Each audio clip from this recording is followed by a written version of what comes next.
Now that Kristel's dealt with most of the life-threatening causes of chest pain, apart from ACS that she'll chat about later, she's going to go through the non-life-threatening causes of chest pain. Causes of chest pain that are not imminently or not immediately life-threatening. Then you can also have a myocarditis. Myocarditis is it's usually a viral infection, but it can also be caused by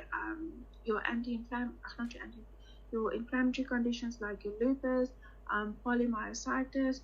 You can have giant cell arthritis as well as drug-associated like your IV drug uses.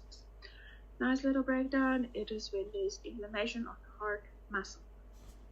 You can also have a pancarditis, which is pericarditis, endocarditis, and a myocarditis, and it's also known as, it's mostly caused by your acute rheumatic fevers, and it's when all the layers of the heart is involved.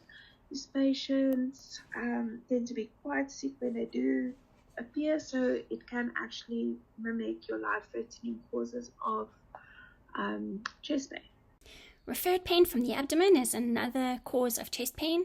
So patients who've got cholecystitis, cholelithiasis, pancreatic or GIT issues also very well might be experiencing chest pain. Gastroesophageal reflux disease is something very, very, very overdiagnosed. But it can cause significant chest pain, and it can actually make the patient feel like they are having an MI. Important with the gastroesophageal reflux diseases, this patient tend to have retrosternal chest pain. It tends to be worse after eating, after lying down, or after exertion. Patient might have dysphagia. Patient might report that there is heartburn, might report that there is regurgitation of the food. And what is important is that these patients do actually have quite significant relief immediately when you give Pantelog. So what you can do is you give them some Pantelog, see if their symptoms does improve, but you do need to do an ECG to make sure that it is not a life-threatening cause like an MI.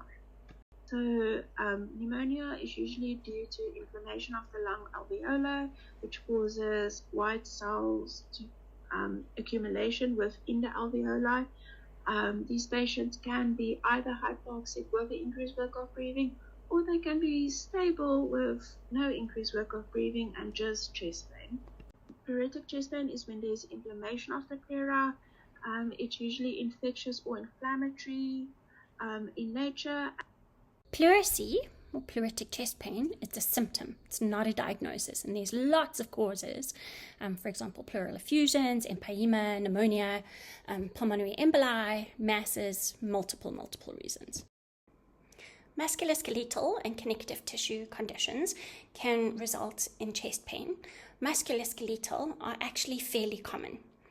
They're traumatic and non-traumatic causes that can result in chest pain. So fractures, muscular contusions, sprains, strains, they're important causes of non-cardiac chest pain. Non-traumatic causes of chest pain are very often inflammatory or infectious.